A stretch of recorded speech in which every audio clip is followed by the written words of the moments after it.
오늘 하나님의 말씀은 누가복음입니다. 누가복음 24장 1절부터 10절입니다. 누가복음 24장 1절부터 10절입니다.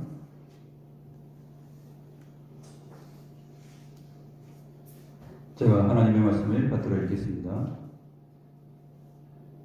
안식 후 첫날 새벽에 이 여자들이 그 준비한 상품을 가지고 무덤에 가서 돌이 무덤에서 굴려 옮겨진 것을 보고 들어가니 주 예수의 시체가 보이지 아니하더라. 이로 인하여 근심할 때에 문득 찬란한 옷을 입은 두 사람이 곁에 섰는지라. 여자들이 두려워 얼굴을 땅에 대니 두 사람이 이르되 어찌하여 살아있는 자를 죽은 자 가운데서 찾느냐. 여기 계시지 않고 살아나셨느니라. 갈릴리에 계실 때 너희에게 이렇게 말씀하셨는지를 어떻게 말씀하셨는지를 기억하라. 이르시기를 인자가 죄인의 손에 넘겨져 십자가에 못 박히고 제3일에 다시 살아나야 하리라 하셨느니라 한데 그들이 예수의 말씀을 기억하고 무덤에서 돌아가 이 모든 것을 11사도와 다른 모든 이에게 알리니 이 여자들은 막달라 마리아와 요한나와 야고보의 모친 마리아라. 또 그들과 함께 한 다른 여자들도 이것을 사도들에게 알리니라.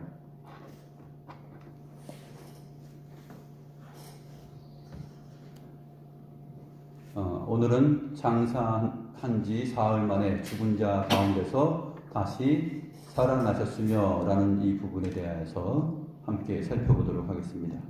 지난 시간에 우리가 음부에 내려가셨으며에 대해서 살펴보았죠.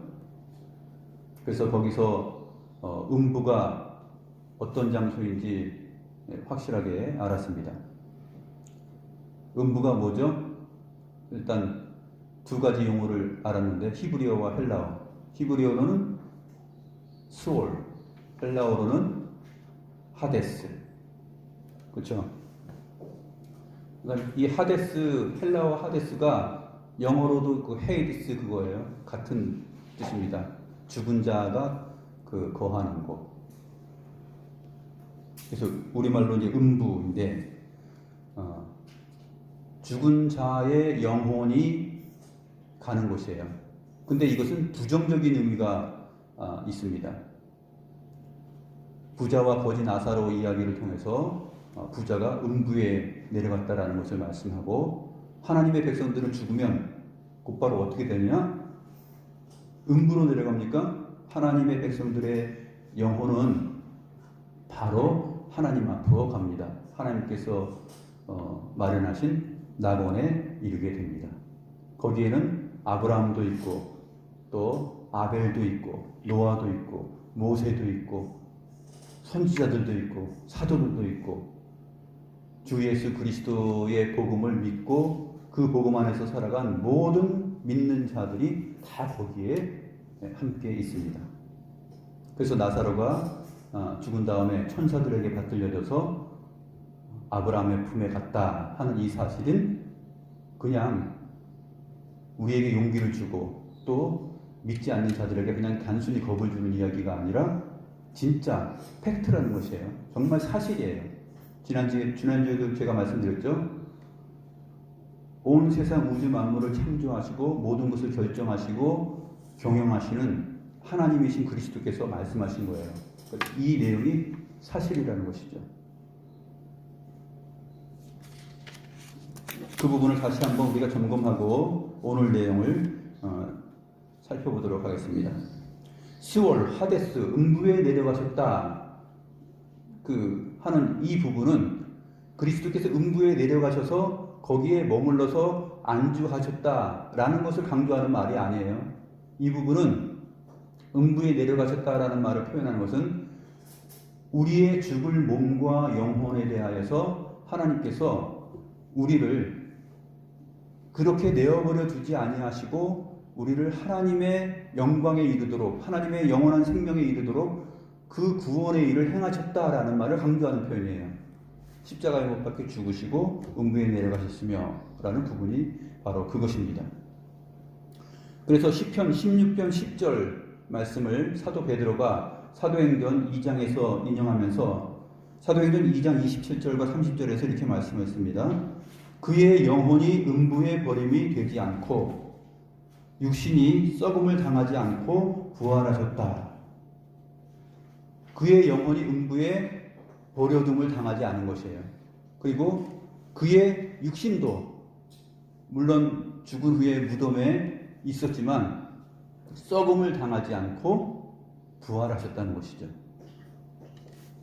우리의 죽을 몸과 영혼을 위하여서 주님께서 그렇게 행하셨다라는 것입니다.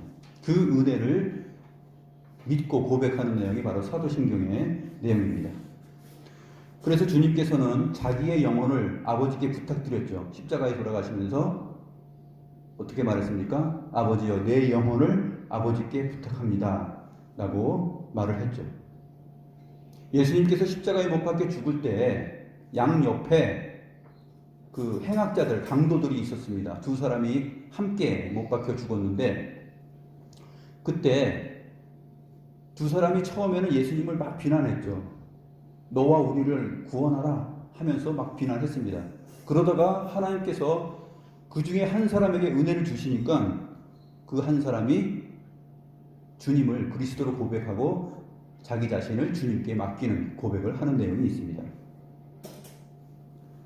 한 사람은 이렇게 말했습니다. 내가 그리스도가 아니냐, 너와 우리를 구원하라 하면서 계속 주님을 비방했어요. 그런데 다른 한 사람은 그를 꾸짖으면서 이렇게 말합니다. 야, 네가 동일한 죄를 갖고서도 하나님을 두려워하지 아니하느냐? 우리는 우리가 행한 일에 상당한 보응을 받는 것이니 이에 당연하거니와 이 사람이 행한 것은 옳지 않은 것이 없느니라. 이렇게 말했어요. 그리고 나서 예수님을 바라보면서 예수여, 당신의 나라에 임하실 때 나를 기억하소서. 이렇게 말을 하니까 주님께서 그 한편의 강도에게 이렇게 말합니다. 내가 진실로 내게 이르노니 오늘 내가 나와 함께 낙원에 있을 것이다. 당신의 나라에 임하실 때 나를 기억하소서라고 말하자 주님께서는 내가 진실로 참으로 너에게 말하노니 오늘 네가 나와 함께 낙원에 있을 것이다. 이렇게 말합니다. 그러면 하나님을 이렇게 인정하고 믿는 자들, 그들은 죽으면 어떻게 되냐면 하나님의 나라 낙원에 이른다는 것이에요. 곧바로. 그러나 누가복음 16장에서 말한 것처럼 하나님을 믿지 않는 자들은 어떻게 되느냐? 음부에 내려가서 그의 몸이 썩을 뿐만 아니라 그의 영혼도 그 고통의 자리에 음부에 내려가서 고통당하고 있는 것입니다.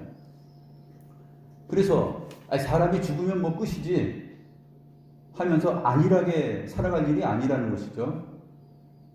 세상 사람들이 그러잖아요. 아유, 너도 죽고 나도 죽어. 그냥 죽으면 끝이야.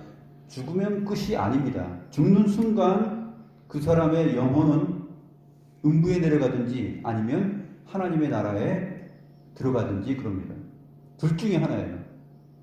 그리고 나서 누가복음 16장에서 예수님께서 부자와 거지 나사로 이야기를 한 것처럼 음부에 내려가서 고통 가운데 있는 그 부자는 그 고통이 하나님에게 가 있는 자를 보면서 자기 자신의 그 영혼의 상태와 현실을 보고 느끼는 것입니다. 보고 느끼고 후회하고 할 수 있는 모든 이 내용들, 감성들은 영혼이 하는 기능이거든요. 그의 영혼이 거기서 그렇게 바라보고 느끼고 불꽃 가운데 고통하며 타는 목마름으로 애통해하며 나사로의 손가락에 물을 찍어서 나에게 주게 하소서라는 말을 한다라는 것이죠. 그러나 그리고 나서 자기들 형제가 여럿이 있는데 자기가 이제 가보니까 정말 후회할 일이잖아요. 그래서 어떻게 말합니까? 나사로를 보내서 하나님을 믿지 않으면 이렇게 된다라고 말하게 하셔서 내 형제들이 또 나 있는 곳에 올까 두렵습니다 라고 얘기하니까 예수님께서 뭐라고 말합니까? 모세와 선지자들에게 듣지 않으면 죽은 자가 다시 살아나서 그에게 말할지라도 믿지 않게 되어 있다는 것이에요. 즉 하나님의 말씀을 무시하고 하나님의 말씀이 말하는 것을 믿지 않는 자들은 죽은 자가 살아나서 와서 정말 너 영혼이 죽으면 그냥 모든 사람이 끝이 아니라 음부에 가든지 하나님 앞에 가든지 둘 중에 하나야 라고 말을 해도 그 사람은 하나님의 성경 말씀을 믿지 않는 사람은 그렇게 죽은 자가 살아나도 믿지 않는다는 거죠. 여러분 가운데 우리 주변에 죽은 자가 살아나가지고 정말 음부 사망의 고통의 자리가 있고 하나님 앞에 가는 일이 있어 라고 말하면 믿을 것 같아요? 순간 믿는 것 같아도 하나님의 말씀과 성령이 함께하지 않으면 그 사람은 그 순간에 잠깐 믿을지는 모르지만 진정한 믿음의 자리로 계속 유지될 수는 없다라는 것이 우리 주님의 말씀입니다.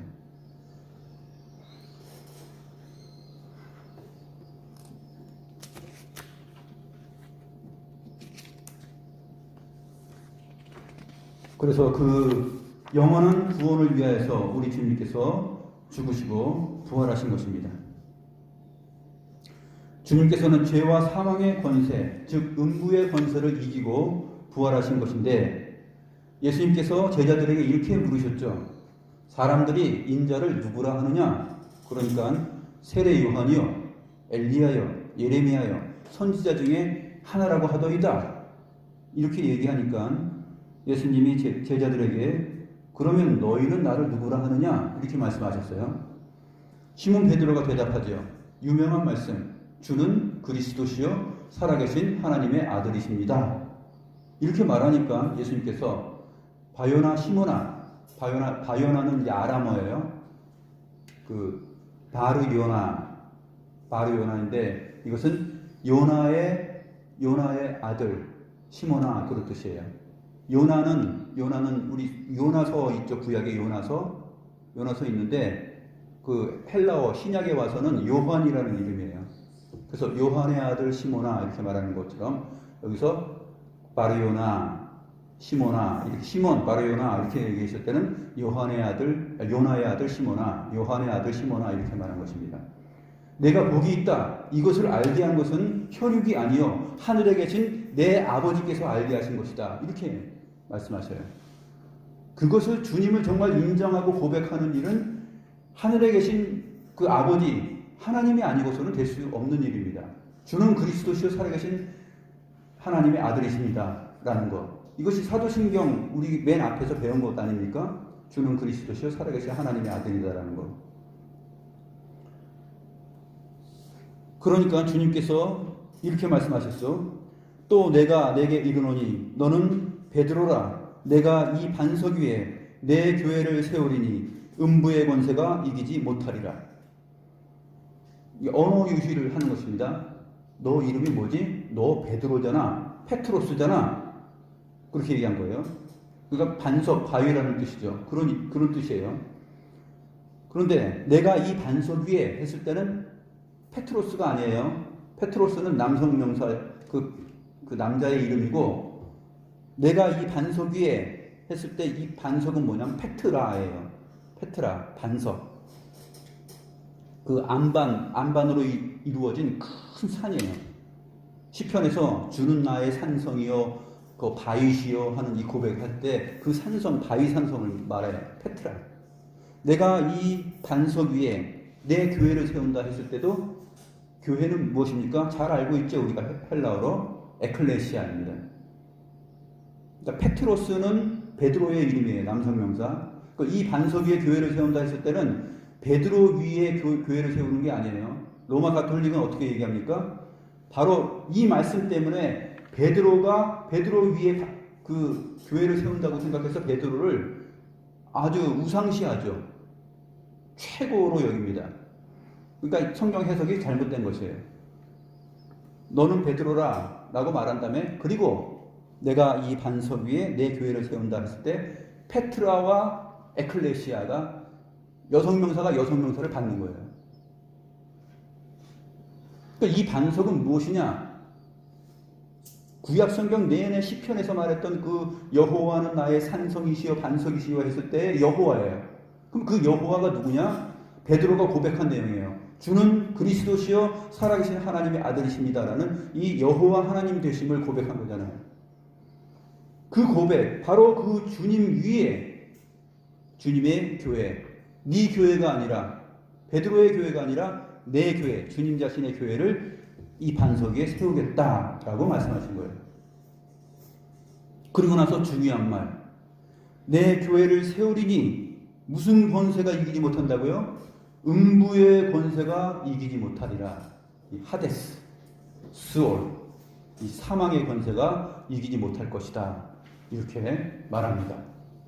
그리고 나서 그 뒤에 마태복음 16장 그 뒤에 내용을 보게 되면 이때로부터 예수님께서 자기가 대제사장들과 장로들과 서기관들 바리새인들에게 팔려서 고난을 당하고 십자가에 못 박혀 죽고 3일 만에 살아날 것이다 라는 것을 제자들에게 말씀했다라고 말합니다.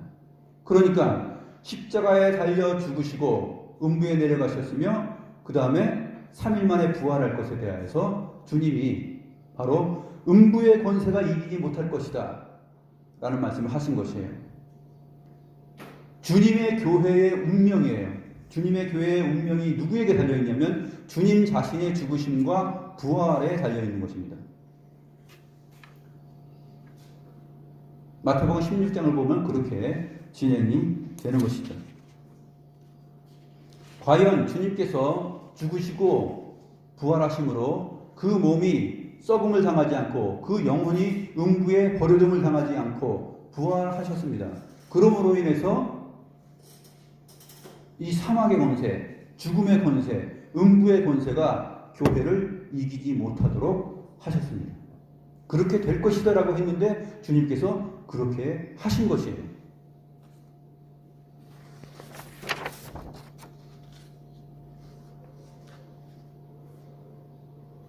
이 내용보다 앞서서 마태복음 12장 39절에서 40절 보게 되면 서기관과 바리새인들이 자기네들도 백성들 앞에서 예수님이 많은 표적을 행하시니까 직접 한번 좀 보고 싶다. 그 장면.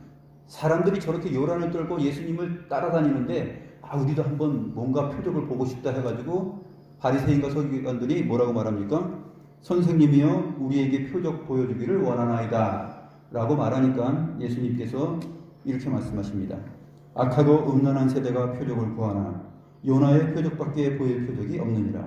요나가 밤낮 사흘 동안 큰 물고기 뱃속에 있었던 것 같이 인자도 밤낮 사흘 동안 땅속에 있을 것이다. 주님께서 보이실 표적은 바로 이미 구약성경의 선지자 요나서의 주인공 요나가 물고기 뱃속에 들어갔죠. 큰 물고기 뱃속에 들어갔습니다. 요나가 니느웨로 가는 것을 거부하고 도망갔죠. 하나님의 말씀을 떠나서 저 니느웨 악한 백성들에게 하나님의 말씀을 전하라는 겁니까? 저는 도저히 그렇게 못합니다 하고서 반대로 아래로 쭉 내려가서 배 타고 도망가는데 큰 풍랑이 일어가지고 사람들이 이제 요나를 바닷물에 던지게 되는 사건이 일어나죠. 그때 하나님께서 준비하신 큰 물고기가 요나를 꿀꺽 삼켰어요. 그리고 나서 밤낮 3일 동안 물고기 뱃속에 있다가 하나님께서 물고기를 명하니까 물고기가 요나를 토해냈어요. 땅에다가. 그리고 니느웨로 가지 않습니까? 이 표적밖에 보일 것이 없다라고 말하면서 인자도 밤낮 사흘 동안 땅속에 있을 것이다 라고 말씀하신 것입니다. 이 내용에서 요나서 2장을 보게 되면 요나서 2장 1절과 2절을 보게 되면 처음에 물고기 뱃속에 3일 밤낮을 있었다라고 얘기하고 요나가 그것을 회상하면서 써내려 나가는 그 기도문 노래가 있어요. 거기에서는 어떻게 됩니까? 물고기 뱃속을 스올의 뱃속이라고 표현해서 설명합니다. 요나서 2장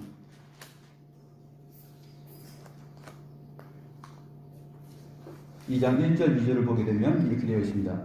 요나가 물고기 뱃속에서 그의 하나님 여호와께 기도하여 이르되 내가 거는 내가 받는 고난으로 말미암아 여호와께 불러 아뢰었더니 주께서 내게 대답하셨고 내가 수월의 뱃속에서 부르짖었더니 주께서 내 음성을 들으셨나이다. 그러니까 요나가 물고기 뱃속에 3일 밤낮 있었던 것은 어디에 있었던 것이냐면 스올의 뱃속에 있었던 것이에요. 하데스, 음부의 뱃속에 있었던 것입니다. 주님께서 이 말씀을, 성경 말씀을 잘 안다고 하는 서기관들, 바리새인들 앞에서 얘기하는 것이죠.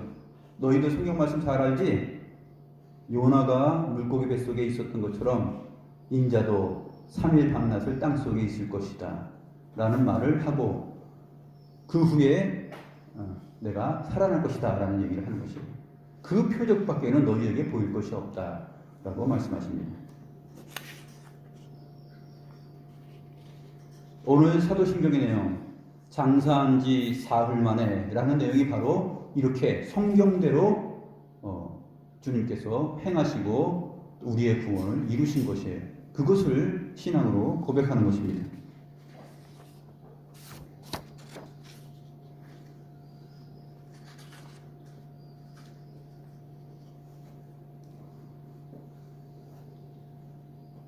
사도 바울은 골로새서 1장 13절에서 이렇게 말합니다. 주님께서 음부의 권세, 수월 하데스의 권세가 이기지 못하도록 하신 것, 그 죽음에서 죽고 죽음을 당하시고 부활하신 사건은 무엇이냐? 골로새서 1장 13절에서 이렇게 말합니다.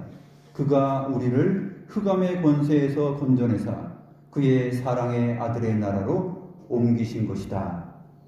이렇게 설명하고 있습니다.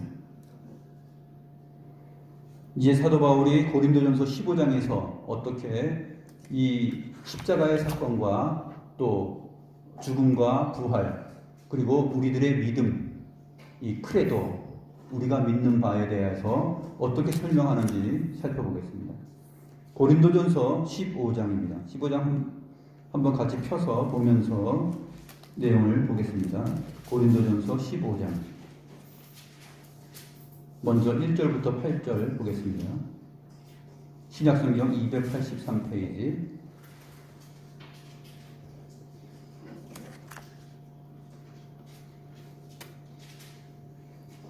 (1절부터) 8절을 먼저 봅니다.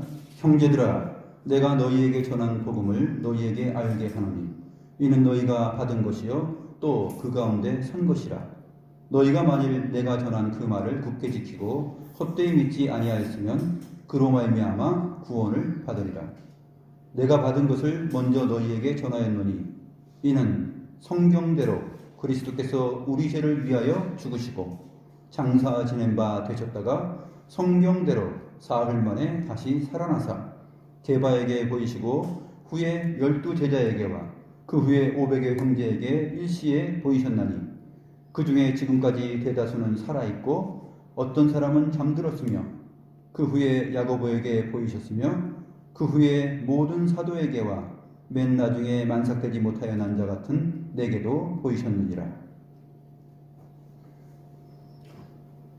죽은 자가 만약 살아나서 정말 주 예수 그리스도를 믿어야 돼, 안 그러면 영원한 형벌을 받게 돼, 이런 내용을 전하였다면, 죽은 자가 살아났다면 사도들이 애써서 고통당하면서 고난받으면서 복음 전할 이유가 없죠. 지금 사도 바울이 고린도 전서를 기록할 당시에 예수님께서 그 이전에 500여 형제에게 그 주님의 살아나심을 보이셨는데 또 그 중에 지금까지 대다수는 살아있고 어떤 사람은 잠들었어요. 그것을 본 사람이 다 믿느냐? 그렇지는 않다는 거죠. 그 얘기를 듣는 사람들이 다 믿느냐? 그렇지 않다는 것이에요. 선지자와 모세의 글과 선지자의 말, 하나님의 성경 말씀을 보고서 이건 소설이야. 이거는 그냥 지어낸 거야. 그딴 게 어딨어. 그렇게 생각하는 사람들. 과학적으로 이 성경 말씀에는 오류가 많아. 어떻게 죽은 자가 살아나고 예수님께서 물 위에 걸었다고? 그것은 그 갈릴리 호수에 물이 그 안개가 쫙 꼈을 때 물가로 물가로 이렇게 걸어가는 것을 보고서 예수님이 물 위를 걸었다고 이렇게 제자들이 지어낸 글이야. 그러니까 합리적으로 생각해봐. 어떻게 사람이 물 위를 걸어가? 그런 게 바로 세상 사람들이 성경 말씀을 대하는 태도입니다.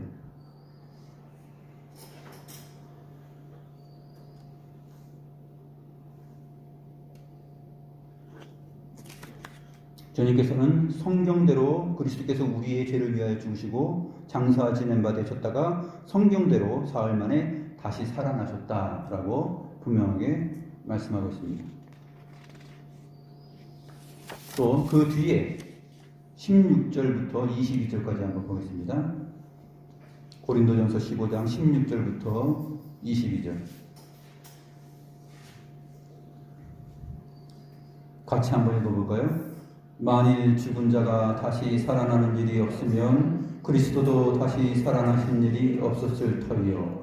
그리스도께서 다시 살아나신 일이 없으면 너희의 믿음도 헛되고 너희가 여전히 죄 가운데 있을 것이요. 또한 그리스도 안에서 잠자는 자도 많아졌으니 만일 그리스도 안에서 우리가 바라는 것이 다만 이 세상의 상뿐이면 모든 사람 가운데 우리가 더욱 불쌍한 자이리라.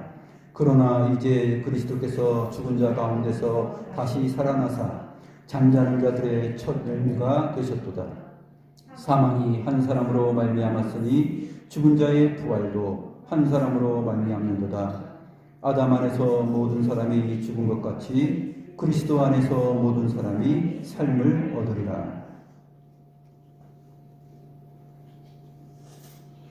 하나님께서 사도 바울을 통해서 분명하게 증거하고 있죠. 만일 죽은 자가 다시 살아나는 일이 없다면 그리스도께서 다시 살아나실 이유가 없었다는 것이에요. 죽은 자가 반드시 다시 살아난다라는 것, 그것을 말씀하시고자 주님께서 죽으시고 부활하신 것이죠. 그리스도께서 다시 살아나신 일이 없으면 너희의 믿음도 헛되다라고 말한 것입니다. 우리의 믿음이 정말 헛되죠. 그리스도께서 다시 살아나신 것이 없는데 우리가 소망을 품고 살아날 것을 믿고 주와 함께 영원히 하나님의 나라에 거할 것이다 라는 이 믿음은 정말로 헛된 것이죠. 그뿐만 아니라 너희가 여전히 죄 가운데 있을 것이다. 그것이 헛되기 때문에 우리는 여전히 죄 가운데 있을 수밖에 없다는 것이죠. 그리스도의 부활이 아니면. 죄의 삭은 사망이라고 그랬는데 그 사망의 권세를 누가 깨뜨리고 누가 이깁니까? 주님께서 이기시는 것이죠. 예수님께서 십자가에 못 박혀 죽으신 다음에 무덤에 갇혔잖아요. 아리마대 사람 부자 아리마대 사람 요셉의 그 무덤에 갇혔습니다. 그래서 이사야 53장을 보게 되면 예수님께서 고난받으시고 죽으실 것이고 부자의 묘에 들어가셨다라는 것이 이사야 53장에 예언되어 있어요. 그 신약 성경을 보게 되면 주님께서 무덤에 들어가시는데 바로 그 부자의 묘실에 들어가게 됩니다. 그런데 사람들이 그 무덤에 큰 돌을 굴려가지고 막고서 거기다가 인봉했어요. 인봉해가지고 다 그 로마 황제의 도장을 다 찍었어요. 이것을 움직이면, 이 돌을 움직이는 일이 있으면 안 되는 것이에요. 왜 그렇게 했다고 기록하고 있죠? 성경에서. 이 예수를 보니 자기가 살아생전에 제자들에게 또 바리새인들에게 모든 사람들에게 내가 고난을 받고 죽을 것이고 3일 만에 살아날 것이다 라고 말했다. 그러면 이 제자들이 이 시체를 훔쳐간 다음에 봐라 우리 주님께서 살아나셨다 라고 그렇게 말할 것이니까 정말 사람이 움직일 수 없는 큰 돌을 이 구라에 막자. 그래 막고 인을 봉하여서 쳤습니다. 그리고 병사들이 밤낮으로 교대하면서 지키게 했어요.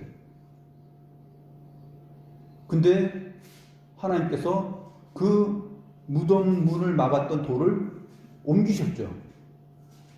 옮겨버리셨어요. 그 부활절이나 성탄절 때 뭐 되게 되면 영화 보신 적 있죠? 돌문이 굴러가서 이렇게 열린 거. 군병들이 깜짝 놀라고 막 큰일 났다, 이제 우리는 죽었다 그러지 않습니까? 그 사건이 바로 무엇입니까? 죄와 사망의 권세, 음부의 권세를 깨트릴 자가 없는데 하나님께서 그것을 깨트리신 것이에요. 그리고 부활하신 것이죠. 오늘 본문에서 말씀하고 있는 것처럼 두 천사가 여자들에게 말하고 있죠. 어찌하여서 살아있는 자를 죽은 자 가운데서 찾느냐? 주님께서 살아나셨다. 너희에게 전에 갈릴리에서 그렇게 말씀하시지 않았느냐? 인자가 고난을 받은 다음에 3일 만에 살아날 것이라고. 갈릴리에 있을 때 얘기했지? 그것을 기억하라. 오늘 본문이 바로 그 내용을 말하고 있죠. 죄와 사망의 권세, 음부의 권세를 깨트리고 그 돌로 맞고 봉인한 것을 찢어버리시고 옮겨버리셨다 하는 것이 이것 상징입니다. 내가 내 교회를 이 반석 위에 세울 것인데 음부의 권세가 이기지 못할 것이다. 과연 음부의 권세가 이기지 못하였죠. 먼저 주님께서 부활하심으로 인해서 앞으로 그리스도 안에서 잠자는 자들의 첫 열매가 되셨어요. 첫 열매가 되셨다는 것은 무엇입니까? 그 첫 열매 이후에 따라서 두 번째 열매가 있다라는 것이죠. 우리가 여기 방울토마토를 보게 되면 방울토마토가 하나 열렸어요. 방울토마토 열렸네. 이제 또 이 첫 열매를 보니까 또 방울토마토가 열리겠네 하는 것을 믿잖아요. 그런 것처럼 주님께서 잠자는 자들의 첫 열매가 되셨다는 것은 바로 그리스도 안에서 자는 자들이 부활할 것에 대해서 보이신 것입니다. 그래서 마리아와 마르다의 오라버니 나사로가 죽었을 때 예수님께서 죽은 것이 아니라 잔다 이렇게 표현한 것이죠. 그래서 그리스도 안에서 죽은 자들은 잔다라고 표현하는 것이에요. 그 잔다라는 말 속에 무슨 의미가 담겨 있는 것일까요? 잔다는 것은 곧 깨어날 것, 일어날 것에 대해서 얘기하는 것이죠. 영원히 음부에서 그 몸이 썩음을 당하지 않고 그 영혼이 버려짐을 당하지 않고 일어날 것이다라는 것이에요.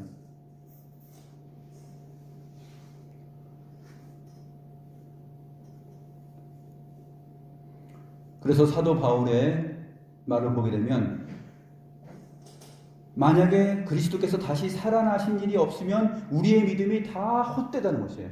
이것처럼 헛된 것이 어디 있어요? 그리고 우리는 여전히 죄 가운데 있을 것입니다. 고린도전서 15장 18절에 이어서 이렇게 말합니다. 그리스도 안에서 잠자는 자도 망하였을 것이다. 그리스도 안에서 잠자는 자들 모두가 망하였어요. 그리스도 안에서 잠자는 자들은 누구입니까? 그리스도께서 오셔서 하나님의 나라를 이루시고 구원을 이루실 것을 바라보았던 구약의 모든 하나님의 백성들이에요. 또 신약의 모든 하나님의 백성들, 주를 믿다가 죽은 자들, 그 사람들이 다 망한 것이에요. 얼마나 형편이 없습니까? 19절은 이어서 또 이렇게 말합니다. 만일 그리스도 안에서 우리가 바라는 것이 다만 이 세상의 산뿐이면, 그래 이 세상의 산뿐이야. 그러면은 만약에 그렇게 된다면 너나 나나 할 것 없이 이 세상에서 살다가 가면 죽으면 끝이야. 만약에 그뿐이면, 그렇다면 모든 사람 가운데 우리가 더욱 불쌍한 자일 것이다. 모든 사람 가운데 가장 불쌍한 사람이 누구일까요? 이 세상에서 가장 불쌍한 사람. 그 사람은 그리스도께서 우리의 죄를 사하시기 위해서 죽으시고 부활하셨다는 것을 믿고 그 안에 소망을 가지고 하나님의 백성, 신자로서 이 세상을 살아가는 사람이에요. 그 사람들이 세상에서 가장 불쌍한 사람이에요. 왜냐하면 그리스도께서 살아나신 일이 없으면, 그것을 믿지 못하면.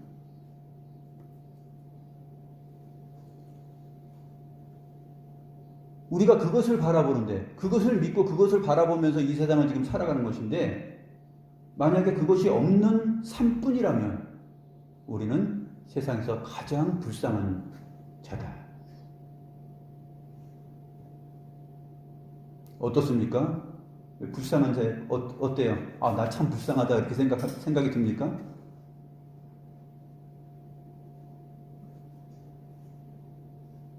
성경은 뭐라고 말합니까? 시편 14편에 보면 이렇게 되어 있죠. 시편 14편의 1절에 어리석은 자는 그 마음에 하나님이 없다 하도다.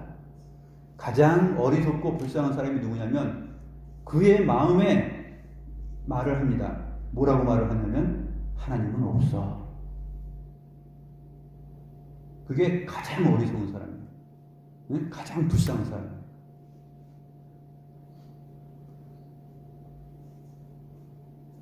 그래서 우리는 우리의 삶이 존재하는 가운데 그러나 십자가에 달려 죽은 두 강도의 그 마지막처럼 마지막 순간에도 하나님께서 택하신 백성은 죽어가기 일부 직전이라도 그 주님을 알아보고 믿으며 고백하며 오늘 내가 나와 함께 낙원에 있을 것이다 라는 이 복된 선언을 듣게 되는 것이죠. 그것을 우리는 누가 구원을 받는 사람인지 누가 멸망당하고 심판받을 자인지 아무도 몰라요.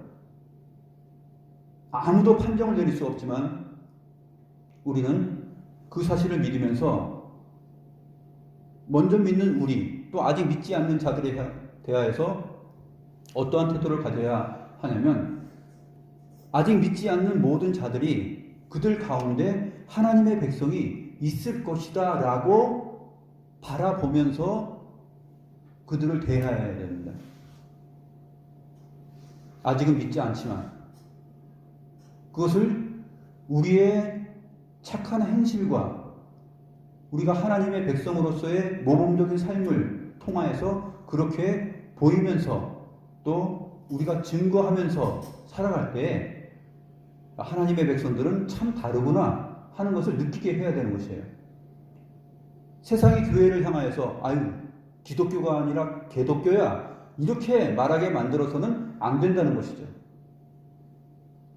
말하고 행동하는 것 그리고 옳음을 주장할 때 옳고 그름을 주장할 때 어떻게 표현하고 어떻게 행동하는가 그러한 것들 굉장히 중요합니다.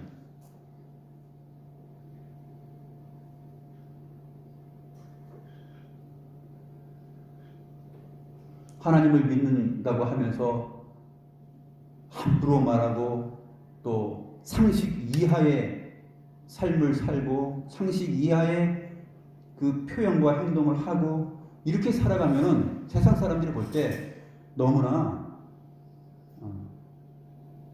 하찮게 보일 거예요.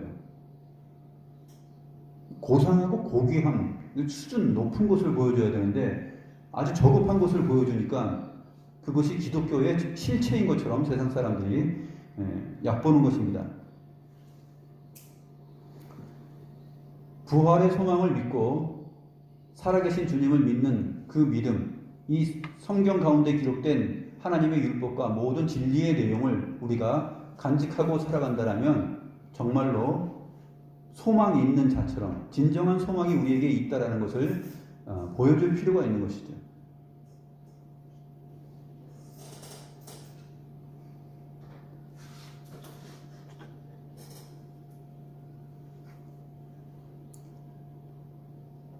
세상에서 가장 어리석고 불쌍한 사람이 있다라면은 바로 그 마음에 하나님이 없다라고 여전히 그렇게 믿고 살아가는 사람일 것입니다. 그러나 우리가 그리스도의 죽으심과 부활, 그 살아나심을 믿는다면 우리는 세상에서 가장 불쌍한 사람이 아니라 세상에서 가장 복된 사람입니다. 이 사실을 우리가 믿으면서 굳건하게 살아가야 할 것이고 마땅히 이러한 귀한 사실, 이러한 높은 내용을 간직한 자라면 주변의 모든 사람들 앞에 복음의 일꾼으로서 또 복음의 증인으로서의 그 고귀한 삶을 우리가 보여주며 살아야 할 것입니다. 기도하겠습니다.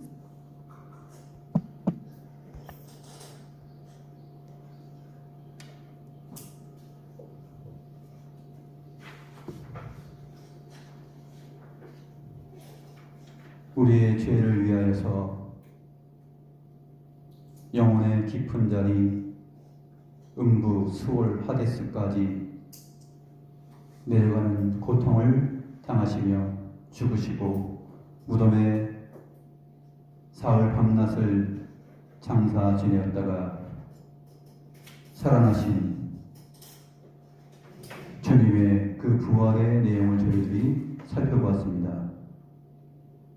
만약에 그리스도께서 다시 사신 일이 없다면 우리는 세상 가운데 가장 불쌍한 자들이요 우리의 믿음은 헛된 것입니다. 그러나 우리가 헛되고 허무한 내용을 믿음으로 붙잡고 있는 것이 아니라 참된 진리의 말씀을 붙잡고 오늘을 살아갑니다. 하나님 아버지, 주의 말씀과 성령을 인하여 저희들이 이것을 깨닫게 되었사오니 우리 주변에 주께서 택하신 자들이 하나님께서 정하신 때에 그들도 우리와 같이 부르실 것을 소망하며 우리 스스로 먼저 결단하고 먼저 확신하고 포기하는 것이 아니라 이 귀한 내용을 먼저 간직한 우리가 우리의 삶으로 모범을 보이고 또 이러한 내용들을 생각나고 필요할 때마다 잘 알게 하여서 십자가의 한편 강도가 자기 자신을 돌아보고 주님의 의로움을 발견하며 주님을 인정하는 것처럼 그러한 신앙 고백이 그들에게 일어날 것을 소망하며 기도하며 함께 살아갈 수 있는 저희 모두가 되게 하여 주옵소서. 아직 믿지 않는 모든 사람들을 바라볼 때 그 가운데 하나님의 자녀여 소망이 있는 자들이 있음을 알고 누가 그러한 자인지 저희의 지식으로 알 수 없지만 우리가 진심을 다하여 그를 위하여 기도하며 그들 앞에서 참된 그리스도인으로서의 아름다운 삶을 보이며 살아갈 수 있도록 하시고 우리의 선하고 착한 행실과 믿음의 내용을 보며 하나님의 살아계심을 인정하며 나아오는 역사도 있게 하여 주시옵소서. 하나님께 무한한 감사를 올렸고 살아계신 우리 구주 예수 그리스도의 이름으로 기도드리옵나이다. 아멘.